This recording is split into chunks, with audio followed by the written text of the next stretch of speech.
اما بعد فاعوذ باللہ من الشیطان الرجیم بسم اللہ الرحمن الرحیم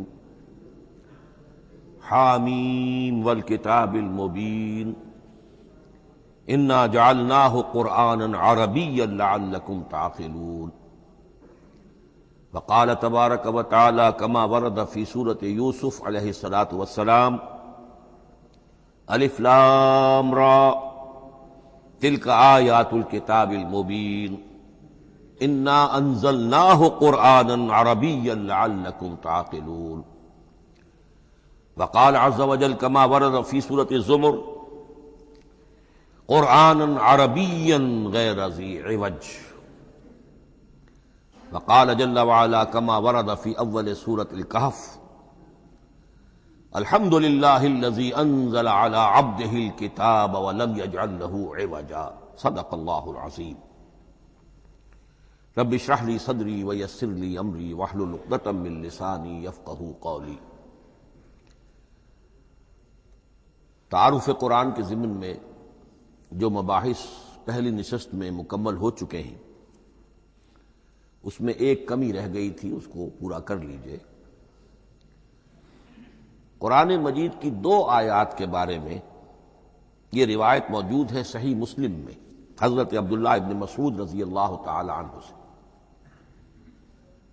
کہ سورہ بقرہ کی آخری 2 آیات حضور کو شب معراج میں عطا ہوئی ہیں، وہ زمین پر نازل نہیں ہوئیں بلکہ حضور نے آسمان پر پہنچ کر ان کو حاصل کیا ہے۔ یہ امت کے لیے شب معراج کے تحفے کے طور پر یہ 2 آیتیں آمن الرسول بما انزل الیہ من ربہ والمؤمنون کل آمن باللہ وملائکتہ وکتبہ ورسلہ لا نفرق بین احد من رسلہ وقالوا سمعنا واطعنا غفرانک ربنا والیک المصیر۔ پھر آخری آیت جس میں طویل ترین دعا ہے۔ یہ 2 آیات جو ہیں مستثنیٰ کر لیجئے تو باقی جو ہے قرآن مجید وہ پھر پورا حجاز میں زمین پر نازل ہوا ہے محمد رسول اللہ صلی اللہ علیہ وسلم کے قلب مبارک پر۔ اب جو اگلی بحث ہے اس تعارف قرآن کے ضمن میں، قرآن کی زبان کون سی ہے؟ یہ سب جانتے ہیں عربی زبان ہے، لیکن کون سی عربی؟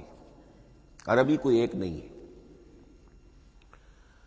جیسا کہ آپ کو معلوم ہے کہ ایک زبان ہوتی ہے تو اس کے ڈائلیکٹس ہوتے ہیں۔ پنجابی زبان کے نہ معلوم کتنے ڈائلیکٹس ہیں، بنگلہ زبان کے نہ معلوم کتنے ڈائلیکٹس ہیں، پشتوں کے کتنے ڈائلیکٹس ہیں۔ عربی زبان کے اس وقت پورے عالم عرب کے اعتبار سے تو دیکھیے تو ہر ملک کا جو ہے اپنا لہجہ ہے اور ان کے اپنے انداز ہے۔ تو خود نزول قرآن کے وقت بھی پورے جزیرہ نمائے عرب میں کوئی ایک زبان نہیں تھی، زبان ایک تھی لیکن اس کے لہجے مختلف تھے، الفاظ مختلف تھے۔ تو یہ جان لیجئے کہ قرآن نازل ہوا ہے حجاز کے بادیہ نشینوں کی زبان میں۔ وہ اصل عربی زبان حجازی قوم سمجھتی تھی، شہری زبان نہیں، دیہاتی زبان۔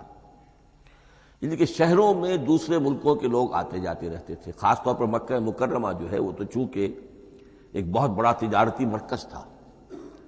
لإلاف قریش ایلافہم رحلۃ الشتاء والصیف فلیعبدوا رب ھذا البیت۔ ان کے قافلے جاتے تھے، آتے تھے، دوسرے تاجر بھی آتے تھے، تو ظاہر بات ہے کہ شہروں کے اندر تو پھر زبان جو ہے وہ مکسڈ ہو جاتی ہے، خالص نہیں رہتی۔ یہی وجہ ہے کہ قریش کے جو شریف گھرانے تھے، اونچے گھرانے تھے، وہ اپنے بچوں کو صحرا میں بھیج دیتے تھے کہ ان کی پرورش وہاں ہو، وہاں وہ خالص عربی زبان سیکھیں، ان کی زبان جو ہے پولیوٹڈ نہ ہو۔ تو بادیہ نشین حجاز کے، نجد کے نہیں، حجاز کے بادیہ نشین، ان کی زبان میں قرآن نازل ہوا ہے۔ یہ آیتیں اس سے پہلے بھی سامنے آ چکی ہیں سورہ زخرف کی، انا جعلناہ قرآنا عربیا لعلکم تعقلون۔ ہم نے اس اپنے کلام قدیم کو عربی زبان کا جامہ پہنایا ہے۔ انا انزلناہ قرآنا عربیا، یہ سورہ یوسف کی آیات، ہم نے اتارا ہے اسے قرآن عربی بنا کر، قرآنا عربیا لعلکم تعقلون۔ سورہ زمر میں قرآنا عربیا غیر ذی عوج، یہ عربی مبین میں ہے، صاف ستھری دھلی ہوئی عربی زبان جس میں کہیں کوئی ٹیڑھ نہیں ہے، کوئی ایچ پیچ نہیں ہے۔ اور یہی پھر سورہ کہف میں جو ایک ترانہ حمد اللہ نے ہمیں سکھایا ہے کہ میرے اس انعام عظیم پر میرا شکر ادا کیا کرو، تو کن الفاظ میں الحمدللہ الذی انزل علی عبدہ الکتاب ولم یجعل لہ عوجا۔ تو یہ عربی مبین جو ہے اگرچہ اصلاً ہے بادیہ نشین حجاز کے، البتہ یہ کہ عرب کے دوسرے قبائل کے بھی ان کی زبانوں کے بعض الفاظ اس میں آئے ہیں۔ اس سے آگے بڑھ کر یہ کہ بعض معرب الفاظ بھی ہیں۔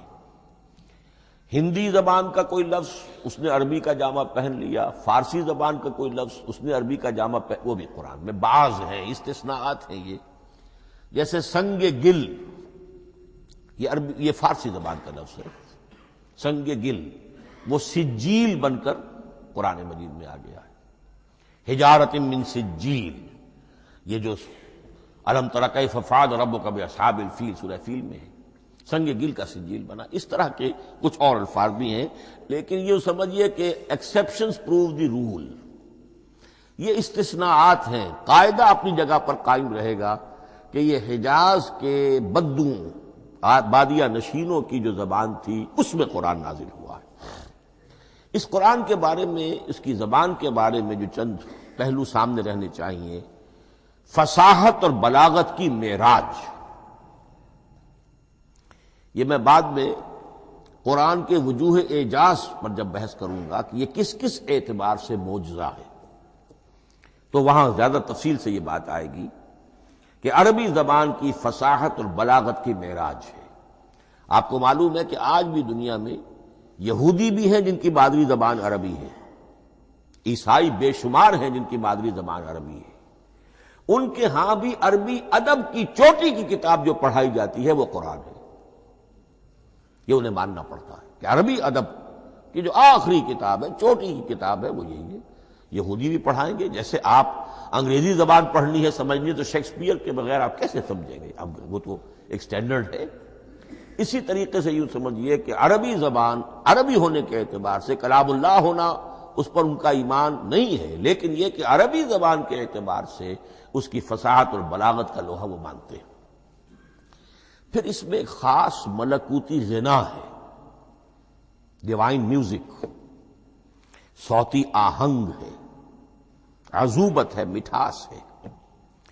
لاہور میں ایک صاحب ہیں جو پروفیسر ہیں فونیٹکس کے پنجاب یونیورسٹی میں، وہ کہتے ہیں میں ثابت کر سکتا ہوں کہ جتنے بھی آج دنیا میں اصول ہیں صوتی، یہ خود اپنی جگہ ایک بہت بڑی سائنس ہے، اس کے اعتبار سے میں ثابت کر سکتا ہوں کہ بلند ترین موسیقی قرآن مجید میں ہے، ملکوتی غنا۔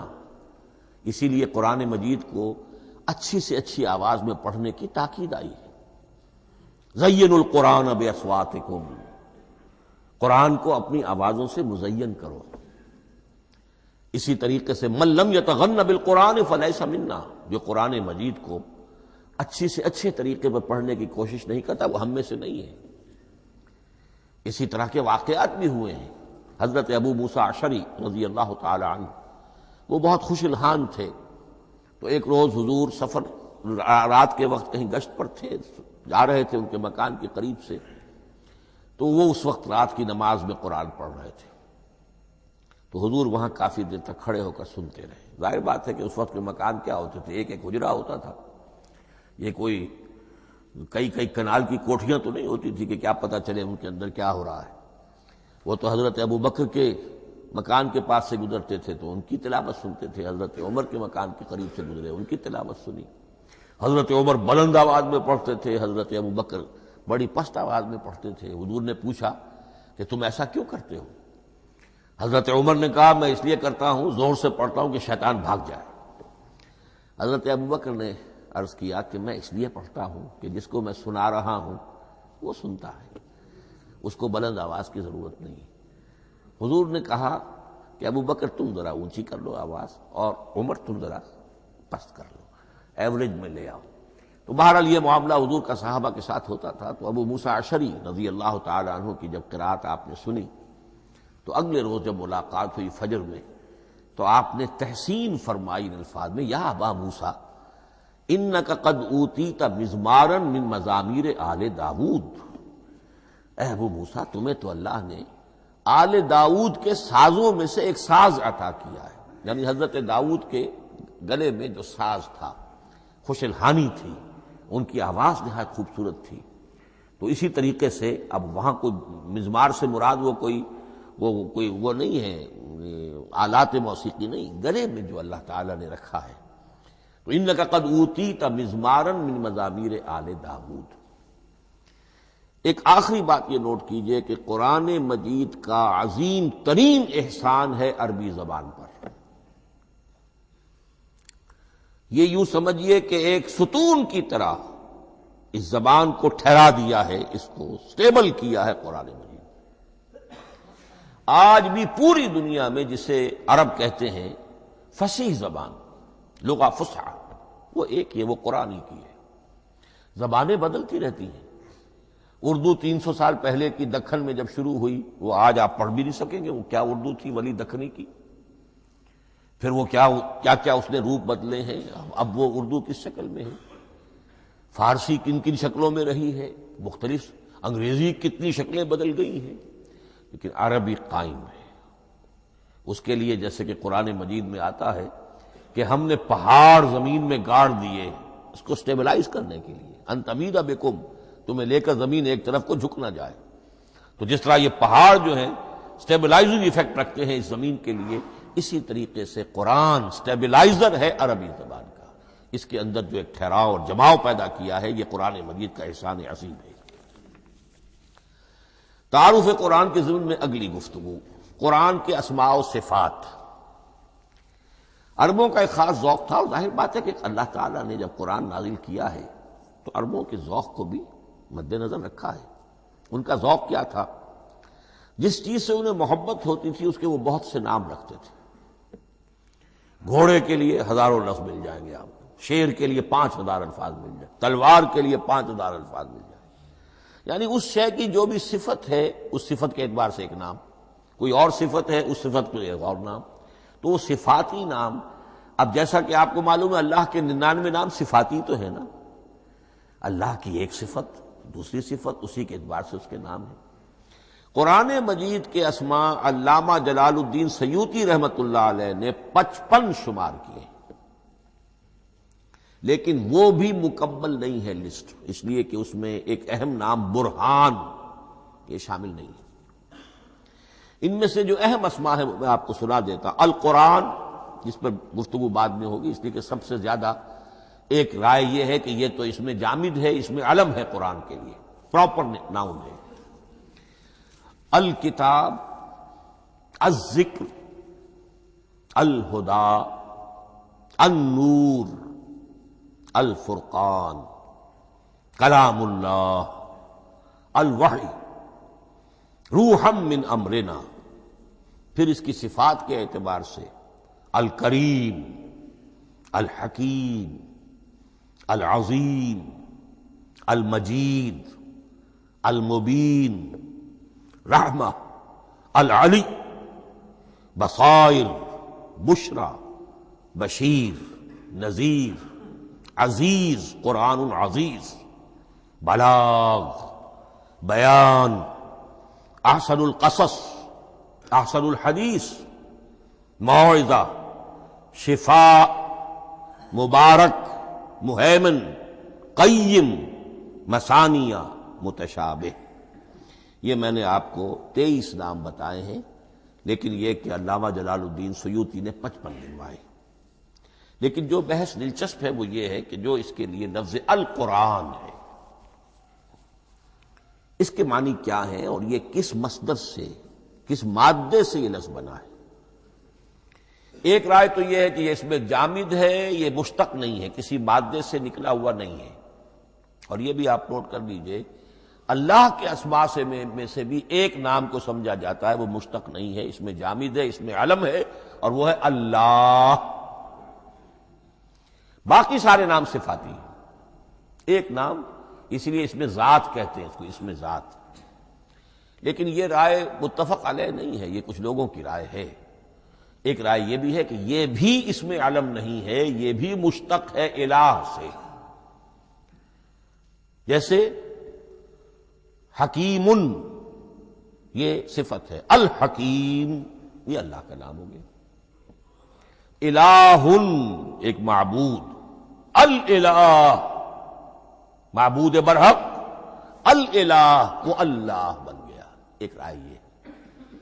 لیکن یہی اسی طریقے سے نوٹ کیجئے کہ قرآن مجید کے بارے میں بھی ایک رائے ہے کہ القرآن اس کا اسم علم ہے، پراپر ناؤن ہے، یہ جامد ہے، یہ مشتق نہیں ہے، کسی اور مادے سے نکلا نہیں. لیکن جو اکثریت کی رائے ہے، جس پر تقریباً اجماع ہے، وہ یہ ہے کہ نہیں، یہ اسم جامد نہیں، اسم مشتق ہے. لیکن پھر دو رائے ہیں کہ مادہ کیا ہے. ایک قرن قاف را نون اور ایک قرا قاف را حمزہ، یہ دو مختلف مادوں کے بارے میں رائے ہے کہ قرآن ان سے نکلا ہے. قرن کہتے ہیں کسی چیز کا قریب ہو جانا، جڑ جانا، مل جانا. یہ حج کی جو تین شکلیں ہیں، حج تمتع ہے، حج قران ہے اور حج افراد ہے. قران کیا ہے؟ ایک ہی احرام میں عمرہ بھی اور حج بھی دونوں کو جمع کر لیا جائے تو یہ حج قران ہے. اسی سے قران الصعدین کا لفظ استعمال ہوتا ہے. قرینہ اور قرائن جو ہے اسی سے الفاظ. امام فرا کی رائے یہ ہے کہ قرن سے یہ قرآن بنا ہے، اس لیے کہ اس میں بھی اللہ تعالیٰ کی آیات جمع ہو گئی. اسی طرح قرأ قاف را اور حمزہ، اس قرات کا مصدر بھی بن جاتا ہے، جیسے رجحان، را جیم ہے، رجح سے رجحان. غفران، غفرانک ربنا، پروردگار ہم تیری مغفرت کے خواستگار ہیں. اسی طرح قرآن قرأ سے بنا ہے. مفعول جو ہے وہ مصدر کے معنی میں آ جاتا ہے، یعنی پڑھی جانے والی شے.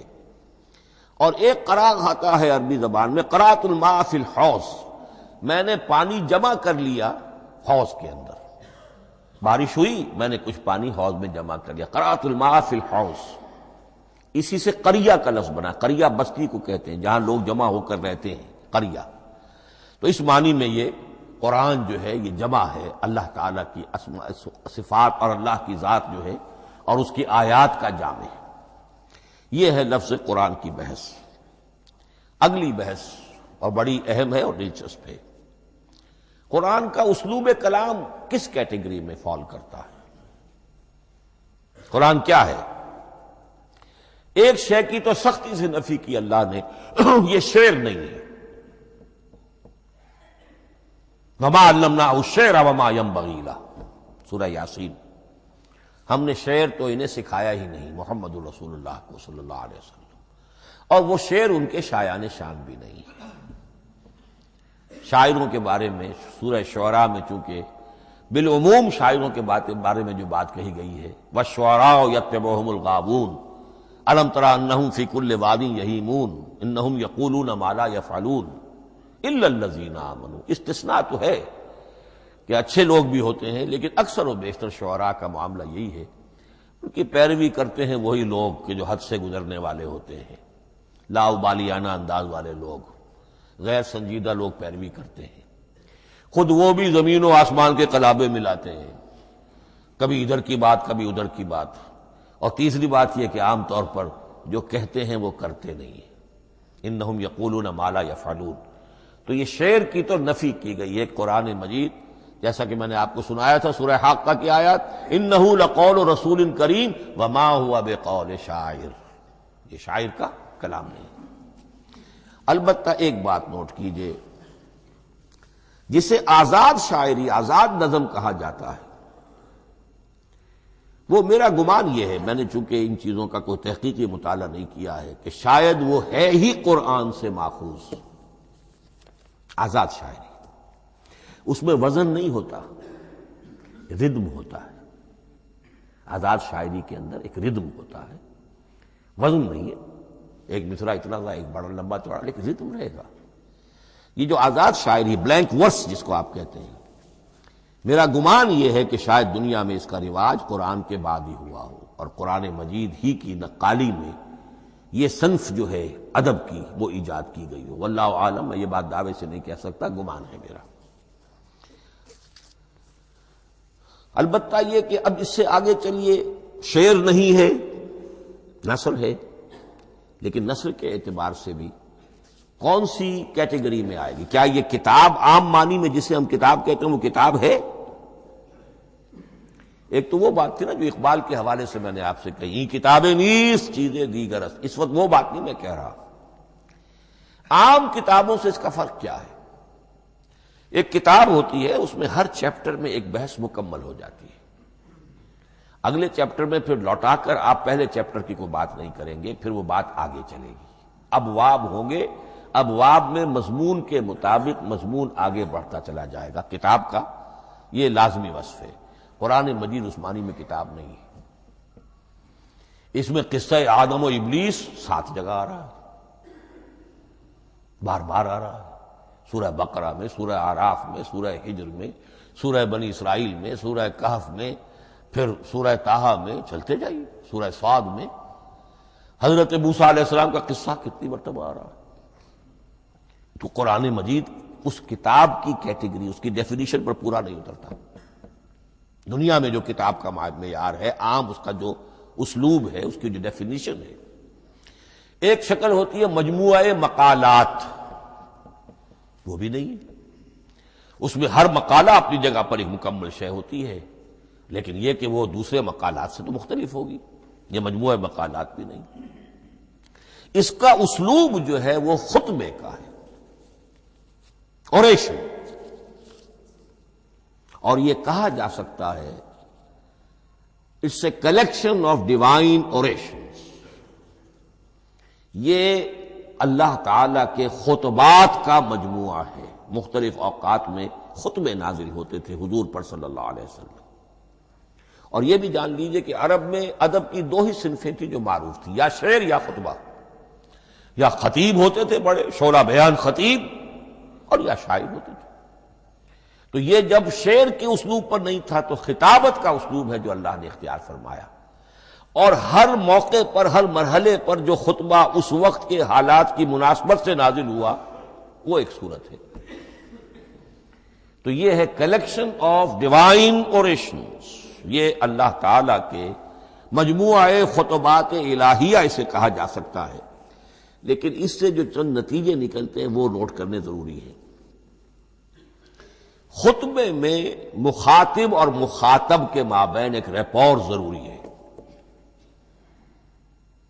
اگر کوئی مصنف بیٹا کتاب لکھ رہا ہے، اس کے سامنے کوئی سامع نہیں ہوتے، وہ تو اپنی مگن میں جو بھی خیال ہے اپنے دل میں وہ لکھ رہا ہے۔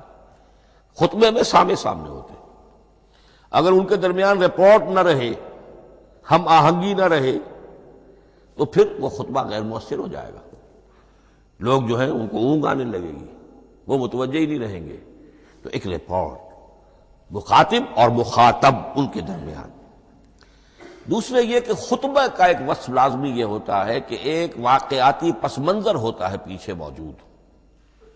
اب کوئی شخص ہے سیاسی تقریر کر رہا ہے، ایک خاص پس منظر موجود ہے، اس میں وہ ان چیزوں کی طرف حوالے دیتا چلا جائے گا، صرف کوئی تفصیلات بیان نہیں کرے گا، اس لیے کہ وہ لوگوں کو معلوم ہے آج کے دور کا ایک واقعہ ہے، لوگوں کے علم میں ہے، لیکن کتاب میں آپ لکھیں گے تو پھر وہ پورا واقعہ بھی بیان کرنا پڑے گا آپ کو کہ یہ کب ہوا، کیسے ہوا، جس کا میں حوالہ دے رہا ہوں۔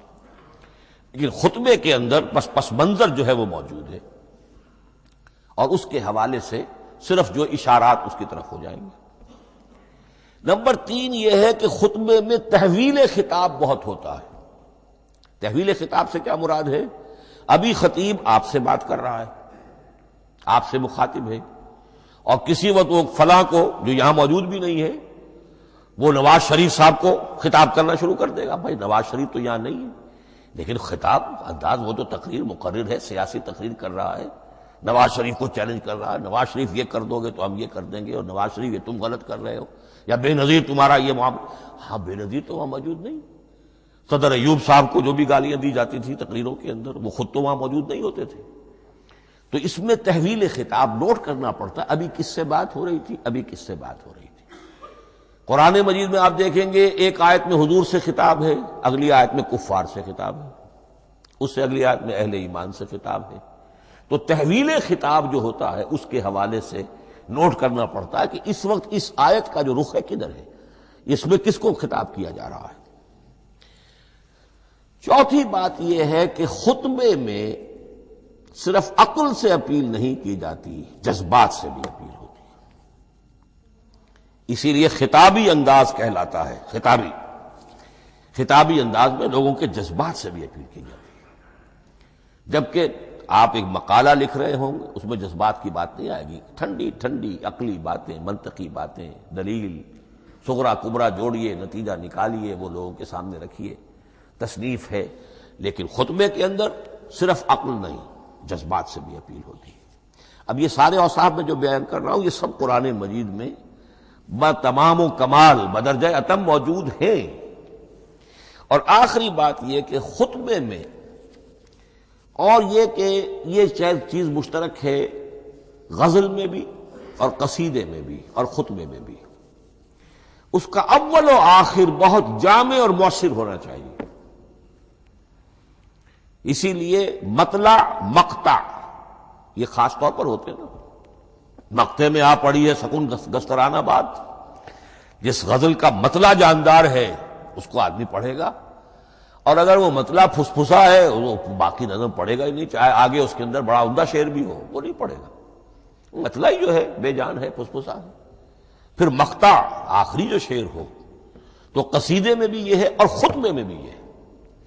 یہی وجہ ہے کہ قرآن مجید کی صورتوں میں اکثر و بیشتر شروع کی آیات اور آخری آیات انتہائی اہم ہوتی ہیں، بہت جامع ہوتی ہیں، جن کو کہا جاتا ہے کہ یہ سور جو ہیں ان کی ابتدائی آیات، خواتین اور پہلی آیات۔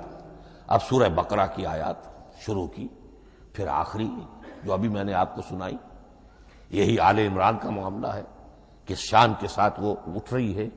یہی سورہ حج کا ہر جگہ پر آپ دیکھیں گے ابتدائی جو ہے خطیب اگر ایسی بات، ایسا انداز اختیار کرے کہ اپنے سامعین کی توجہ کو اپنی طرف مبذول کرا دے، اگر شروع کا انداز ایسا نہیں ہے تو وہ بات آگے بڑھے گی نہیں۔ آخری بات یہ کہ خطبے میں ہمیشہ یہ ہوگا کہ ایک مین سپیکر جو ہے اس کی ایک بات سامنے ہے کہ میں نے یہ بات اپنے سامعین کے ذہن میں بٹھانی ہے، لیکن دائیں بائیں کی باتیں کرے گا، کوئی قصہ بھی سنائے گا، کوئی شعر پڑھے گا، کوئی اور کوئی لطیفہ بھی سنائے گا۔ ہمارے ہاں کے جو بہترین خطیب جو ہوتے تھے وہ احراری حضرات جو ہے بہترین خطیب ہوتے تھے، اور آپ نے سنا مولانا عطا اللہ شاہ بخاری رحمۃ اللہ علیہ، ان کی تقریریں 6 گھنٹے تک لوگ سنتے تھے۔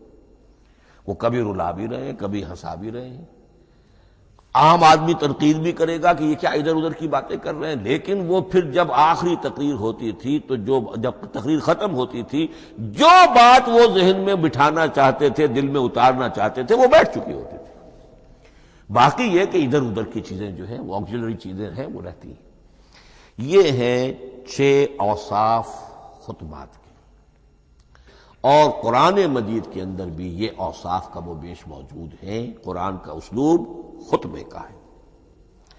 اب اگلی بحث پر آئیے، قرآن مجید کی ترکیب اور تقسیم،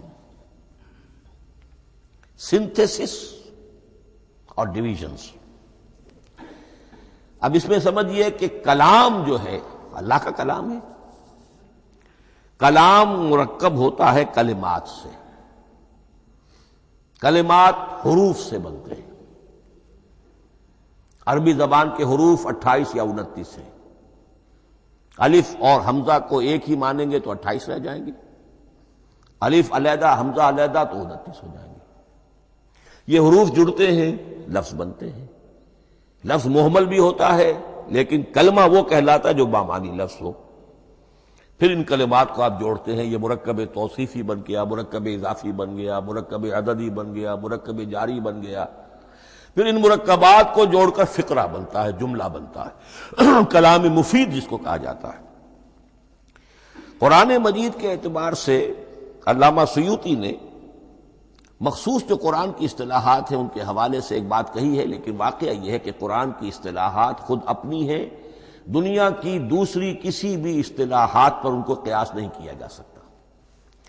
لیکن جاہز چونکہ قدیم تھے، انہوں نے قرآن مجید کو کہا یہ دیوان کی شکل رکھتا ہے، جیسے کہ حافظ کا دیوان کسی اور کا دیوان۔ سورتیں جو ہیں وہ قصیدوں کی شکل میں ہیں، بیت شعر آیت ہے، قوافی جو ہوتے ہیں شعروں میں قافیہ وہ یہاں فواصل ہے، آیت کے آخری حروف ایک دوسرے سے مشابہ ہوتے ہیں کہ جن سے پھر وہ صوتی آہنگ پیدا ہوتا ہے۔ الرحمن علم القرآن خلق الانسان علمہ البیان، اب یہ ایک فواصل جو ہیں وہ جڑتے چلے جاتے ہیں، ان میں آہنگ پیدا ہوتا ہے۔ لیکن حقیقت کے اعتبار سے پہلی بات یہ نوٹ کیجئے، قرآن مجید کی اکائی ہے آیت، اسے نہ آپ جملہ کہہ سکتے ہیں نہ فقرہ کہہ سکتے ہیں۔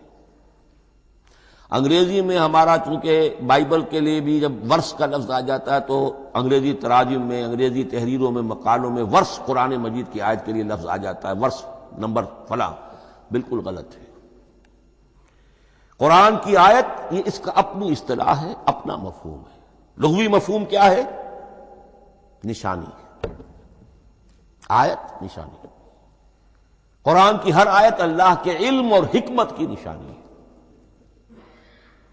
اب قرآن کی آیتیں نوٹ کیجئے، صرف حروف پر بھی مشتمل ہے، الف لام میم حروف مقطعات اور آیت بن گئی۔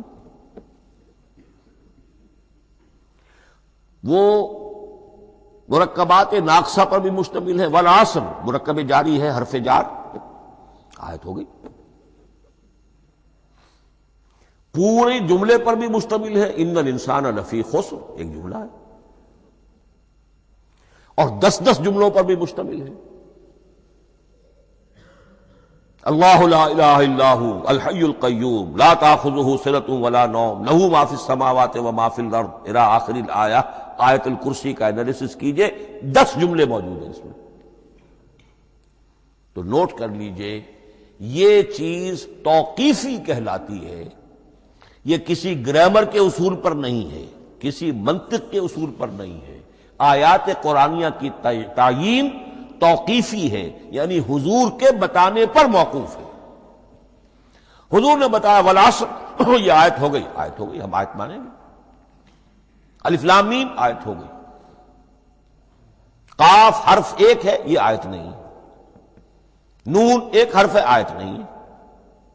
قاف والقرآن المجید ایک آیت بنی، نون والقلم وما یسطرون ایک آیت بنی۔ تو اس طریقے سے اس کو کہتے ہیں توقیفی، موقوف علیہ ہے حضور کے بتانے پر۔ اب اس میں روایات کا اختلاف ہو سکتا ہے کہ حضور سے کوئی روایت یہ ہو کہ یہ ایک آیت بنی یا 2 آیتیں بنی۔ مثلا بڑی اہم مثال آپ کو دے رہا ہوں، سورہ مزمل کی جو دوسرا رکوع ہے، پورا دوسرا رکوع وہ 1 آیت شمار ہوتا ہے، اور میرا بڑا گمان رہا بہت عرصے تک کہ یہ 1 آیت نہیں ہو سکتی، یہ مختلف اوقات میں نازل ہوئی ہیں، 2 اوقات میں نازل ہوئی ہے، اور یہ مجھے قول مل گیا علامہ سیوطی کے ہاں، حضرت عبداللہ ابن عباس رضی اللہ تعالی عنہما کا قول کہ یہ 2 آیتیں ایک نہیں۔ لیکن یہ کہ یہ ہوگا موقوف روایت پر، میں کوئی نہیں ہوں جو اسے قرار دے سکوں۔ ہاں مجھے اگر کوئی روایت مل جاتی ہے، کوئی خبر یا اثر، خبر محمد رسول اللہ کی یا اثر آپ کے کسی صحابی کا صلی اللہ علیہ وسلم ورضی اللہ تعالی عنہ، تو پھر یہ ہے کہ ہم مانیں گے۔ تو اس کو کہتے ہیں توقیفی۔ آیات اور سور کا معاملہ توقیفی ہے بالکل، یا کسی منطق، کسی گرامر، کسی اصول بیان، کسی پر مبنی نہیں ہے، یہ مبنی ہے حضور کے بتانے پر۔ اس طرح سورت کسے کہتے ہیں؟ عربی زبان میں سور کے معنی ہے فصیل۔ فَضُرِبَ بَيْنَهُمْ بِسُورٍ لَهُ بَابٌ، سورہ حدید کے اندر الفاظ آئے۔ اب اس کا کیا تصور دیا گیا کہ ہر آیت جو ہے وہ اللہ کے علم اور حکمت کی نشانی ہے۔ 10 آیتیں، 20 آیتیں، 100 آیتیں، 285 آیتیں، 286 آیتیں جوڑ کر ایک فصیل باندھ دی گئی۔ یہ شہر حکمت خداوندی ہے، ایک نظم ہوتا ہے۔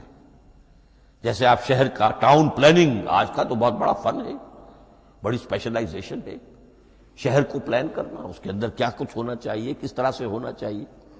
تو یہ سورت جو ہے یہ ایک یونٹ ہے قرآن مجید کی، اور اس کا جو لفظی معنی ہے فصیل، گویا کہ اس نے گھیرے میں لیا ہوا ہے ایک شہر معنی کو، علم و حکمت کے ایک شہر کے گرد یہ فصیل جو ہے پوری ہوئی ہے۔ اب اس میں نوٹ کر لیجئے جہاں تک، اچھا جیسے آیتیں چھوٹی بھی ہیں بڑی بھی ہیں، والعصر بھی آیت ہے اور الف لام میم بھی آیت ہے، اور جیسا کہ میں نے عرض کیا آیت الکرسی بھی آیت ہے. اس طرح سورتیں چھوٹی بھی ہیں بڑی بھی ہیں. سورۃ العصر 3 آیتیں، سورۃ الکوثر 3 آیتیں، سورۃ النصر 3 آیتیں، 3 ہی سورتیں 3 آیتوں پر مشتمل ہیں. 3 سے کم پر کوئی نہیں، 2 آیات کی کوئی صورت نہیں ہے. لیکن آگے آپ چلتے جائیے، اس کی بڑی سے بڑی تعداد سورہ بقرہ جو ہے سب سے بڑی ہے. تو آیت اور سورت کے علاوہ دور صحابہ میں صرف ایک لفظ اور تھا قرآن کی تقسیم کے ضمن میں، اور وہ تھا منزل یا حزب. منزل یا حزب 7 منزلوں میں یا 7 احزاب میں قرآن کو تقسیم کیا گیا، تاکہ جو شخص قرآن مجید ایک ہفتے میں ختم کرنا چاہے، ہر شب میں اکثر و بیشتر وہ لوگ رات کو ہی رات کی نماز میں قرآن پڑھتے تھے، ایک منزل پڑھ لے تو ہفتے میں پورا قرآن ختم ہو جائے گا. یہ حزب بھی ہے اور منزل بھی ہے. اور یہ چونکہ دور صحابہ میں تھا، یقیناً حضور نے بتایا ہوگا، اس میں آپ کو عجیب حسن نظر آئے گا. اس میں یہ نہیں کیا گیا کہ بالکل برابر برابر ساتھ کر دو بھائی، چاہے صورتیں ٹوٹ جائیں. صورتوں کی فصیل کوئی نہیں ٹوٹتی، اس میں صورتیں مکمل جو کہ تو آئیں گی. اور پھر یہ کہ عجیب بات ہے کہ سورہ فاتحہ کو اگر ایک طرف رکھ دیں، وہ قرآن کے دیباچے کی حیثیت رکھتی ہے. تو پہلی منزل میں 3 صورتیں، دوسری میں 5 صورتیں، تیسری میں 7، چوتھی میں 9، پانچویں میں 11، چھٹی میں 13 اور 17 اور 7ویں میں 65. یہ ہے کہ جو ان صورتوں کی ایک بڑی جیسے کہ ایک سیڑھی چڑھ رہی ہے، اور تقریباً مساوی ہو جاتے ہیں. کوئی 4.25 پارے ہے، کوئی 4.5 پارے ہے، کوئی 4.25 پارے، اس طریقے سے ہے تقریباً مساوی. لیکن آرٹیفیشل ایکویلٹی پیدا کرنے کے لیے، مصنوعی مساوات پیدا کرنے کے لیے سورتوں کی فصیلوں کو نہیں توڑا گیا. اس سے آگے چل کر جو پاروں کی تقسیم ہے وہ بہت بعد کی بات ہے، 30 پارے، اور اس میں آپ کو یہ ساری قباحتیں نظر آئیں گی. اس میں سورتوں کی فصیلیں توڑی گئی ہیں اور بڑے بھونڈے طریقے پر توڑی گئی. سورہ ہجر ایک آیت ادھر ہے، باقی ساری سورت جو ہے اگلے پارے میں فصیلیں توڑ دی گئی. معلوم ہوتا ہے کسی شخص کے پاس جو قرآن تھا مصحف، اس نے صفحے گنے، 7 سے 30 سے تقسیم کیا اور برابر صفحوں کے اندر وہ پارے بنا دیے. لیکن بہرحال دور صحابہ میں پاروں کا کوئی ذکر نہیں تھا. یہ بات کی بات ہے، دور صحابہ میں آیت، سورت اور حزب. اسی طریقے سے طویل سورتوں کو جو رکوعوں میں تقسیم کیا گیا، یہ بھی بات کی بات ہے. لیکن یہ جو تقسیم کیا گیا ہے سورتوں کو رکوعوں کی شکل میں، 35 سورتیں تو قرآن کی ایسی ہیں چھوٹی ہیں جو ایک ایک ہی رکوع پر مشتمل ہے. آخری پارے کی 37 صورتیں ہیں، پہلی 2 کی جو 2 رکوع ہے، باقی سب کے سب جو ہے وہ ایک ہی رکوع شمار ہوتا ہے. لیکن رکوع کیوں کیے گئے؟ لمبی صورتوں میں سے اگر کچھ حصہ پڑھنا ہے نماز میں، سورہ بقرہ پوری تو نہیں پڑھ سکتے آپ ایک رکعت کے اندر، تو اس کا وہ حصہ پڑھا جائے جس میں ایک مضمون پورا ہو جائے، مضمون نہ ٹوٹے، تاکہ وہاں پر رکوع کرے آدمی کہ جہاں پر کہ وہ مضمون ایک اعتبار سے مکمل ہو گیا. تو رکوع سے رکعت ہے، رکوع ہے، اس رکعت کے اندر ایک حصہ اتنا پڑھا جائے تاکہ مضمون جو ہے وہ خوبصورت رہے اور اس کا سلسلہ برقرار رہے. یہ تقسیم بھی اگرچہ بہت ہی ایک بدنام شخص ہے ہماری تاریخ کا، حجاج ابن یوسف، یہ اس کی ہوئی تقسیم ہے یا اس نے کرائی ہے، بہرحال اس کی طرف منسوب ہے. اور یہ بات ماننی پڑتی ہے کہ بڑے گہرے غور و فکر سے تقسیم کی گئی ہے، الل ٹپ نہیں ہے، بلکہ اس کے لیے واقعتاً غور کر کے جہاں وہ مضمون ختم ہوتا ہے، کہیں کہیں آپ اختلاف کر سکتے ہیں اور آپ کو حق حاصل ہے. اس لیے کہ یہ چیزیں توقیفی نہیں ہیں، یہ حضور کی بتائی ہوئی نہیں ہے، نہ رکوعوں کی تقسیم. اب سعودی عرب میں جو قرآن مجید چھپ رہے ہیں ان میں حزب ہو گئے ہیں، یعنی ہر پارے کو پارے برقرار رکھ کر 8 حزب بنا دیے انہوں نے، 4 حزب بنا دیے اور پھر نصف حزب کر کے 8 حصے کر دیے. تو یہ چیزیں جو ہمارے ہاں رکوع تو پاروں سے ادھر ادھر ہو جاتے ہیں، پارا بدل گیا رکوع وہی چل رہا ہے، اس لیے کہ رکوع میں مضمون کو پیش نظر رکھا گیا ہے جبکہ پارے میں مضمون کو نہیں سامنے رکھا گیا. تو رکوع کا معاملہ جو ہے چاہے وہ حجاج ابن یوسف ہی نے کیا ہے، لیکن یہ کہ بہرحال وہ بہت صحیح ہے، اکثر و بیشتر، کہیں کہیں آپ اس سے اختلاف کر سکتے ہیں۔ تو یہ تو اس کا ہم نے آپ کے سامنے رکھا سنتھیسس۔ اب اگلا موضوع ہے ترتیب و تدوین کیسے ہوئی۔ ان علینا جمعہ و قرآنہ، ہمارے ذمے ہے اس کو جمع بھی کرنا اور پڑھوانا بھی، اور پڑھوانے میں ترتیب آ جائے گی لازماً۔ لیکن یہ کہ ایک بات تو اس میں بالکل متفق علیہ ہے، جس میں کسی شک و شبے کی گنجائش نہیں، قرآن کی ترتیب نزولی اور تھی، ترتیب مصحف اور ہے۔ ترتیب مصحف میں سورہ فاتحہ کے بعد سورہ بقرہ ہے، سورہ بقرہ نازل ہوئی ہے مدنی دور میں جا کر، پھر سورہ آل عمران ہے وہ بھی مدنی ہے، سورہ نساء ہے وہ مدنی ہے، سورہ مائدہ ہے وہ مدنی، پھر آئی ہے سورہ انفال اور سورہ توبہ۔ یہ سورہ انفال تو مدنی نہیں، سورہ انعام اور سورہ اعراف یہ ہے کہ جو مکیات ہیں، یہ کہ بھی مکی دور کی بھی آخری زمانے کی ہے۔ ابتدائی جو مکی صورتیں وہ سب سے آخری حصے میں ہیں، 29واں پارہ اور 30واں پارہ۔ تو ترتیب نزولی اور تھی، ترتیب مصحف اور ہے، اس میں تو کسی شک و شبے کی گنجائش نہیں۔ لیکن ہمارے ہاں اہل تشیع نے اس چیز کو بہت اچھالا ہے۔ ان میں سے بعض گروہ ایسے ہیں جن کا کہنا یہ ہے کہ اصل قرآن جو ہے وہ ترتیب نزولی کے مطابق تھا، یہ ترتیب تو عثمان نے کر دی رضی اللہ تعالی عنہ۔ حضرت علی کے پاس اصل قرآن جو ترتیب نزولی کے مطابق تھا موجود تھا، اور اب بھی ان کے خیال میں جو ان کے امام غائب جو ہیں چھپے ہوئے ہیں غار میں، تو ان کے پاس وہ نسخہ اصل حضرت علی والا موجود ہے، اور جب وہ ظاہر ہوں گے تو اصل قرآن لے کر آئیں گے۔ یہ سارے شیعوں کا قول نہیں ہے، لیکن یہ کہ ان میں بہت سے لوگ ہیں کہ جو ان باتوں کو مانتے ہیں۔ جہاں تک اس بات کا تعلق ہے کہ حضرت علی نے ترتیب نزولی پر کوئی مصحف جمع کیا ہو، اس میں کوئی اشکال نہیں ہے، اس لیے کہ علمی طور پر یہ ایک بڑی عمدہ ایکسرسائز بنتی ہے۔ ایک زمانے میں میں بہت کوشش کرتا رہا ترتیب نزولی سے، اس لیے کہ ترتیب نزولی سے سیرت نبوی اخذ ہوتی ہے، پہلے کیا نازل ہوا، پھر کیا نازل ہوا، پھر کیا نازل ہوا۔ در حقیقت اگر آپ ترتیب نزولی سے قرآن مرتب کر دیں تو وہ سیرت النبی بن جائے گی۔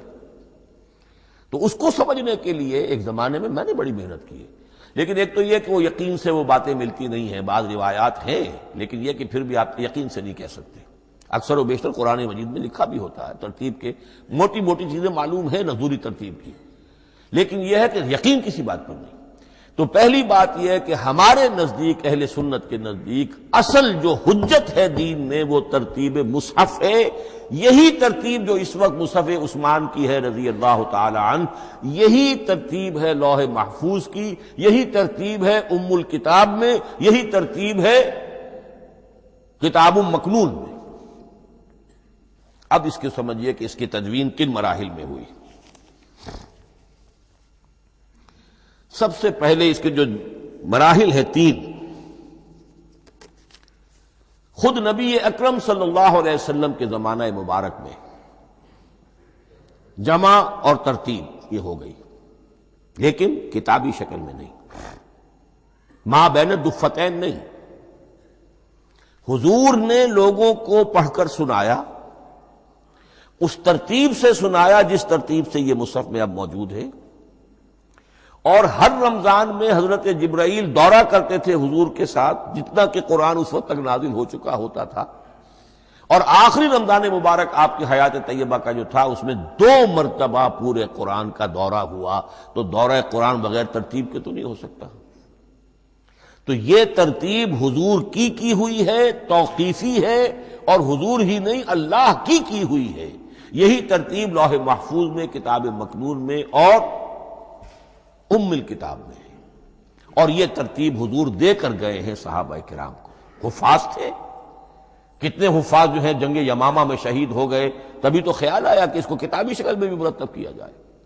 لیکن کتابی شکل میں جسے کہتے ہیں 2 گتوں کے درمیان ایک کتاب مجلد، اس صورت میں جہاں تک میں تحقیق کر سکا ہوں اور جہاں تک ہمارے اکثر و بیشتر لوگوں کی رائے ہے، حضور کے زمانے میں یہ اس طریقے سے ما بین الدفتین، 2 گتوں کے مابین ایک کتاب کی شکل میں قرآن موجود نہیں تھا۔ لوگوں کے سینوں میں محفوظ تھا، جیسے محمد الرسول اللہ کے سینے میں محفوظ تھا۔ ان علینا جمعہ، وہ جمع حضور کے سینے میں کیا اللہ نے۔ اسی طرح پھر صحابہ کرام بے شمار جو حفاظ تھے ان کے سینوں میں محفوظ تھا۔ دوسرا مرحلہ کب آیا؟ جب حضرت ابوبکر صدیق کے عہد خلافت میں جنگ یمامہ میں بہت سے حفاظ شہید ہو گئے۔ اب ایک تشویش پیدا ہوئی، ایسا نہ ہو کہ قرآن ضائع ہو جائے، لہذا اسے کتابی شکل میں مرتب کر لینا چاہیے۔ اس کے لیے پھر بہت سے صحابہ نے حضرت ابوبکر کو اپروچ کیا کہ جتنے قراء ہیں، جتنے کاتبین وحی ہیں، ان سب کو آپ جمع کیجئے اور جمع کر کے اس قرآن مجید کو ایک کتاب کی شکل میں جمع کر لیں۔ حضرت ابوبکر شروع میں بہت ریلیکٹنٹ رہے، ان کا ایک خاص مزاج تھا، اتباع رسول کا جذبہ انتہا درجے کا۔ جو کام حضور نے نہیں کیا میں کیسے کروں؟ اگر تو یہ کام واقعی کرنے کا تھا تو حضور کرتے، میں کیسے کروں؟ لیکن یہ کہ جب صورتحال بہت لوگوں کی طرف سے دباؤ پڑا کہ نہیں یہ کر لینا چاہیے، ان کے سامنے بھی حکمت آ گئی، تو پھر انہوں نے اتفاق کرتے ہوئے جتنے بھی کاتبین وحی تھے ان سب کی ایک کمیٹی بنائی اور ان کو کہا کہ اب اس قرآن کو مرتب کر کے ایک کتابی شکل دے دی جائے۔ وہ کتابی شکل حضرت ابوبکر کے دور میں ہو گئی۔ تیسرا مرحلہ کیا ہے؟ یہ کتابی شکل میں جب قرآن مجید آ گیا اور شروع میں یہ اجازت تھی کہ ہر قبیلے، ہر علاقے کے لوگ اپنے لہجے میں پڑھ لیں۔ اب پنجابی ہمارا مسلمان جو ہے وہ چاقو کو کاچو کہے گا تو وہ لکھے ہوئے کو بھی چاقو کو کاچو پڑھ کے نکلے جائے گا۔ تو مختلف لہجوں میں ہونے سے وہ ان کا جو ہے قرآن مجید بدل رہا تھا، کوئی کسی طرح پڑھ رہا ہے، کوئی کسی طرح پڑھ رہا ہے۔ اب اس کی تشویش ہوئی حضرت عثمان کے زمانے میں، جب دور بہت پھیل گیا، اسلام کا دائرہ، دارالاسلام کی وسعت بہت ہو گئی کہ اس طرح اگر یہ لوگ پڑھیں گے اور اپنے اپنے لہجے کی وجہ سے اب اس لہجے میں شکل بدل بھی جاتی ہے لفظ کی۔ کاچو کو کاف الف چے واو لکھنا شروع کر دیں گے پھر کہ کاچو سنا ہم نے، تو چاقو تو سنا ہی نہیں۔ تو ایک لفظ ہے چاقو لکھ رہا ہے اور ایک کاچو لکھ رہا ہے، تو چاقو اور کاچو میں فرق ہو گیا۔ لہذا اس وقت پھر جو کام کیا گیا وہ یہ کہ ایک ہی رسم تحریر، رسم کتابت، رسم الخط میں قرآن مجید کے نسخے تیار کیے گئے۔ اصل میں ایک بہت بڑا مغالطہ ہو جاتا ہے ہمارے جمعوں کے خطبوں میں، حضرت عثمان رضی اللہ تعالی عنہ کے نام نامی کے ساتھ وہ قوافی جو ہیں ان کی مناسبت سے جامع آیات القرآن عثمان ابن عفان رضی اللہ تعالی عنہ، غالب علی کل غالب علی ابن ابی طالب رضی اللہ تعالی۔ اب یہ جو جوڑتے ہیں قافیے، تو حضرت عثمان کے نام کے ساتھ یہ قافیہ جوڑ دیا، اس سے لوگوں کو مغالطہ بھی ہوا اور دشمنوں نے ایکسپلائٹ کیا کہ اس کا مطلب یہ ہے کہ قرآن تو جمع ہوا ہے حضرت عثمان کے زمانے میں، اور حضرت عثمان کے زمانے میں اور حضور کے زمانے میں کم و بیش 15 سال کا فصل تو ہو چکا، گویا کہ قرآن مرتب ہی ہوا ہے حضور کے انتقال کے 15 برس بعد۔ پھر حضرت عثمان کی شخصیت کو خاص طور پر جو سبائی فتنہ اٹھا تھا اس نے ایک ڈسپیوٹڈ پرسنالٹی بنا کے رکھ دیا ہے، نہیں معاذ اللہ، کوئی شک نہیں، لیکن یہ کہ ایک فتنہ اٹھا، فتنۃ الکبریٰ، اور حضرت عثمان رضی اللہ تعالیٰ عنہ کو انہوں نے بدنام کیا، لہذا اس کے نام سے اور بٹا لگ گیا، یہ مصحف عثمان ہے۔ یہ ہے اصل میں وہ حماقتیں کہ جو ہوئی ہیں ہم سے، یہ قافیے ملانے کی وجہ سے، حالانکہ حضرت عثمان کی شان جو ہے وہ در حقیقت جامع آیات القرآن نہیں ہے، جامع الامت علی رسم واحد، پوری امت کو ایک رسم الخط پر جمع کرنے والی شخصیت حضرت عثمان کی ہے۔ مثلا اب دیکھیے مالک یوم الدین کس طرح لکھیں گے؟ میم لام اور کاف، میم الف اور لام اور کاف لکھیں گے آپ، یہ غلط ہو جائے گا۔ میم پر کھڑا زبر ہوگا اور اس کو مالک پڑھیں گے، میم پر اگر کھڑا زبر نہیں ہے پڑا زبر ہے تو ملک پڑھیں گے، اور قراتوں میں یہ دونوں موجود ہے، ملک یوم الدین بھی ہے اور مالک یوم الدین بھی ہے۔ اگر آپ نے میم الف لکھ دیا ایک قرات نکل گئی، اب وہ اس میں آ ہی نہیں سکتی، وہ تو مالک ہی پڑھا جائے گا۔ یہ زیر زبر بھی جو لگے ہیں قرآن مجید میں، یہ بھی حجاج ابن یوسف کے زمانے میں لگے، اس سے پہلے نہیں تھے۔ اور یہ رموز و اوقاف، یہ آیتوں کے نشان اور یہ وقفہ بیچ میں، یہ بھی حجاج ابن یوسف کے زمانے کی چیزیں ہیں۔ ورنہ عربوں کے لیے تو ان کی اپنی زبان تھی، انہیں ان چیزوں کی ضرورت ہی نہیں تھی۔ آپ کو معلوم ہے پرانے زمانے کے جو منشی ہوتے تھے، انشاء پرداز، وہ جب خط لکھتے تھے تو اس میں نقطے وغیرہ نہیں لگاتے تھے۔ جس کو خط لکھا جا رہا ہے وہ توہین سمجھے گا کہ شاید مجھے جاہل سمجھا کہ نقطے بھی لگا کے بھیجا جا رہا ہے خط پر، گویا کہ میں تو سمجھ ہی نہیں سکتا بغیر نقطوں کے۔ تو یہ جو ہے پرانے جو شکستہ خطوط لکھے جاتے تھے ان کا یہ انداز تھا، لہذا کوئی نقطے وغیرہ نہیں تھے، یہ بھی بعد میں لگے۔ تو ملک یوم الدین، مالک یوم الدین، اس کی رسم آئے گا میم لام کاف، کھڑا زبر ہے مالک یوم الدین اور ویسے پڑا زبر ہے ملک یوم الدین۔ یہ رسم الخط ہے جس پر کہ حضرت عثمان رضی اللہ تعالی عنہ نے پوری امت کو جمع کر دیا، اور اس کے نسخے تیار کرا کے، مختلف روایات میں آتا ہے 5 یا 7 نسخے تھے، ایک مدینہ منورہ میں رکھا اپنے پاس، اور اسی پر ان کے خون کے دھبے بھی ہیں، اور وہ نسخہ قرآن مجید کا اب استنبول کے اندر ہے، توپ کاپی کا جو عجائب خانہ ہے، عجائب گھر ہے، جس میں جہاں نوادرات کے ساتھ ساتھ حضور کے بھی کچھ تبرکات اور جمع ہیں، وہاں وہ نسخہ موجود ہے۔ اس میں انگلی جو کٹی تھی حضرت نائلہ جو ان کی اہلیہ تھی، جب وار کیا گیا ہے حضرت عثمان پر، قرآن پڑھ رہے تھے، انہوں نے روکا اپنے ہاتھ سے تو ان کی انگلی کٹی اور اس کے خون کے قطرے جو ہیں وہ مصحف پر آئے۔ تو یہ وہ قرآن، پھر انہوں نے ایک مکہ مکرمہ میں، ایک دمشق میں، ایک کوفے میں، ایک یمن، ایک بحرین، ایک بصرہ، مختلف جگہوں پر وہ آفیشل ورشن قرآن کا صرف رسم الخط اسکرپٹ کے اعتبار سے۔ لیکن اب پھر نوٹ کر لیجئے، قرآن مرتب ہو چکا، مدون ہو چکا دور نبوی میں، لیکن کتابی شکل میں نہیں، سینوں میں محفوظ۔ دور خلافت ابی بکر میں وہ کتابی شکل میں لایا گیا، اور اس کے لیے پھر بحث ہوئی کہ اب اس کا نام کیا رکھا جائے۔ اس کے لیے کئی نام تجویز ہوئے، سفر بھی، انجیل بھی، وغیرہ وغیرہ، لیکن پھر اس کو حضرت عبداللہ ابن مسعود رضی اللہ تعالی عنہ نے اہل حبشہ سے استشہاد کرتے ہوئے مصحف نام رکھا، مصحف۔ یہ مصحف بن گیا حضرت ابو بکر کے زمانے میں، لیکن مصحف کی قرأت کے جو فرق ہو رہے تھے تو وہ لکھنے کے اندر بھی فرق آنا شروع ہو گیا۔ اس کو دور کیا حضرت عثمان نے، اس کا آفیشل ورژن تیار کروایا، ایک رسم الخط پر پوری امت کو جمع کر دیا، باقی جو نسخے تھے انہیں آپ نے پھر ضائع کر دیا، تاکہ کوئی اور یہ نہ رہے کہ اب یہ بھی ایک تھا پرانا نسخہ نکل آیا، اس میں تو یہ لفظ اس طرح لکھا ہوا ہے۔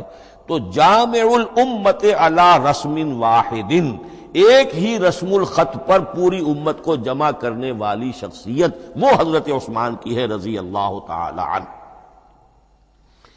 بہرحال یہ نوٹ کیجئے کہ یہ مرحلہ بھی حضرت عثمان کے زمانے میں، تو یوں سمجھیے کہ حضرت عثمان کا پورا عہد بھی آپ جوڑ لیں تو آپ کی جو شہادت ہے وہ تقریباً یوں سمجھیے کہ حضور کے انتقال کے وہ 25 برس بعد ہے، گویا ربع صدی کے اندر اندر حضور کے انتقال کے بعد، چوتھائی صدی کے اندر اندر سارے مراحل طے ہو گئے۔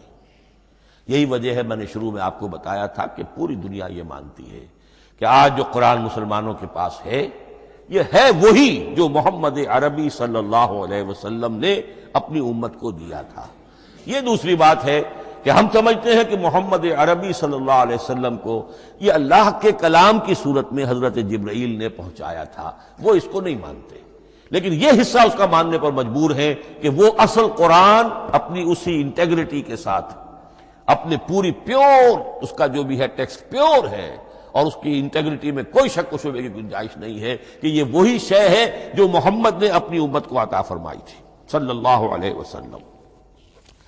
ایک آخری بات، چل میرے پاس 3 منٹ ہیں، یہ جو میں نے آپ کو ترتیب بتائی تھی قرآن کی، آیتیں، سورتیں، پھر حزب، اب اس میں ایک شے نوٹ کر لیجئے۔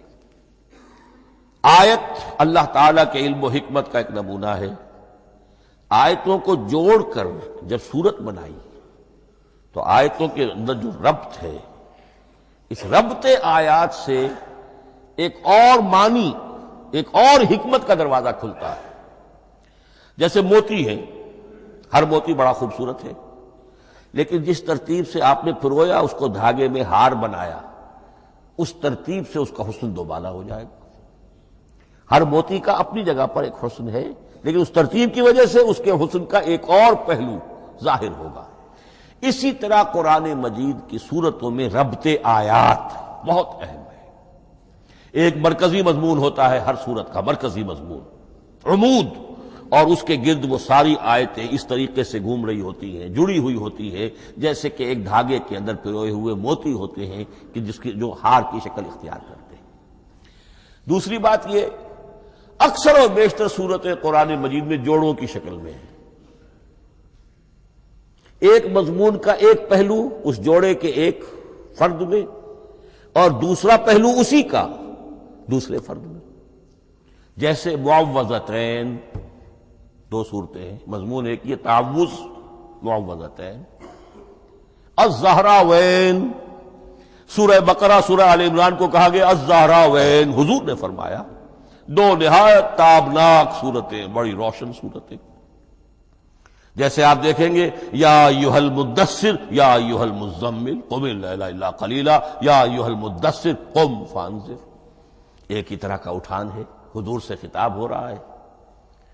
سورۃ الضحیٰ، سورۃ الانشراح، یہ تمام جوڑوں کی شکل میں. اسی طرح سورہ طلاق، سورہ تحریم، یا ایھا النبی اذا طلقتم النساء فطلقوہن لعدتہن یا ایھا النبی لم تحرم ما احل اللہ لک تبتغی مرضات ازواجک. شوہر اور بیوی کے درمیان تعلق یا تو اتنا گہرا ہو جاتا ہے کہ ایک دوسرے کے لحاظ میں وہ حدود خدا بندی ٹوٹنے لگے. بیوی کی وجہ سے آپ نے کسی حرام شے کو حلال کر لیا یا حلال کو حرام کر لیا، بیوی کو ناپسند ہے وہ شے. تو حضور سے ذرا سا یہ ہو گیا تھا معاملہ. اپنی ازواج مطہرات حضرت عائشہ اور حضرت حفصہ رضی اللہ تعالی عنہما، ان دونوں کی رضا جوئی کے لیے وہ خاص قسم کا شہد ہے، قسم کھا لی آپ نے کہ میں اسے استعمال نہیں کروں گا. لما تحرم ما احل اللہ لک، اے نبی آپ کیوں حرام کرتے ہیں اپنے اوپر وہ شے جو اللہ نے آپ کے لیے حلال کی ہے. تبتغی مرضات ازواجک، اپنی بیویوں کی رضا جوئی میں. یہ ایک انتہا ہوئی. دوسری انتہا کیا ہے؟ میاں اور بیوی میں اتنا بودھ ہو جائے کہ طلاق تک نوبت آ جائے. تو سورۃ التحریم ایک انتہا کو بیان کر رہی ہے، سورہ طلاق اگلی اس کے ساتھ جڑی ہوئی وہ دوسری انتہا کو بیان کر رہی ہے. سورہ صف حضور کے مقصد بعثت کو بیان کر رہی ہے، سورہ جمعہ آپ کے طریقہ کار کو بیان کر رہی ہے. اس طرح قرآن مجید کی اکثر و بیشتر صورتیں جو ہیں وہ جوڑوں کی شکل میں ہیں. میرا خیال یہ ہے کہ وقت ختم ہو گیا ہے. اس مضمون کا تھوڑا سا حصہ باقی ہے، وہ انشاءاللہ میں اگلی نشست میں لوں گا. بارک اللہ لی ولکم فی القرآن العظیم ونفعنی وإیاکم بالآیات والذکر الحکیم.